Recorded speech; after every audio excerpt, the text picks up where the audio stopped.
Alright, so I'm going to begin with Chapter 53, Care of Patients with Oral Cavity Problems. Stomatitis is when there's inflammation in the oral cavity. It can present as multiple ulcerations or a single ulceration, and redness can also occur. Now, stomatitis has two subcategories, primary and secondary. Primary is typically from the herpes simplex virus and traumatic ulcers. Secondary stomatitis results from infection by opportunistic viruses, fungi, or bacteria in those who are immunocompromised. Candida albicans is responsible for stomatitis. It results mostly from antibiotics destroying the body's normal flora. The tongue typically will take on a white appearance. The patches can be wiped away, and the patient will describe them as painful, dry, or hot. When taking care of these patients, we want to know of any recent infections, of any recent stress or stressors, and their oral hygiene habits. We want to make sure we're assessing for lesions along the throat that can cause dysphagia. If painful swallowing or obstruction is suspected, the physician can further evaluate with swallow studies. It's important to teach patients to avoid sodium lauryl sulfate, or SLS.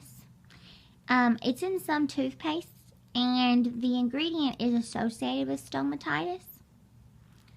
These patients should be rinsing their mouth every 2 to 3 hours, and they should avoid many common commercial mouthwashes because of the alcohol content. Now, antimicrobials, antibiotics, antivirals, and antifungals are typically given for treatment. Swish and swallow, or the swish and spit medications, are typically used. When we talk about oral tumors, the premalignant lesions, leukoplakia is thick, white patches that cannot be easily scraped off. Okay, so stomatitis are white patches, but they can be scraped off. Leukoplakia is a thick white patch, and it can't be easily scraped off. Now, leukoplakia can be found anywhere in the oral mucosa, but if it's on the lips or the tongue, the lesions are more likely to be cancerous. Poorly fitting dentures or chronic cheek biting can also lead to leukoplakia. Oral hairy leukoplakia can be found in individuals with HIV. Those who use tobacco products have been linked to developing leukoplakia. Erythroplakia appears as red lesions, and erythroplakia is considered precancerous. The most common areas found where erythroplakia is found are the mouth, tongue, palate, and mandibular mucosa. Now, individuals, they should visit the dentist every 6 months for a professional cleaning.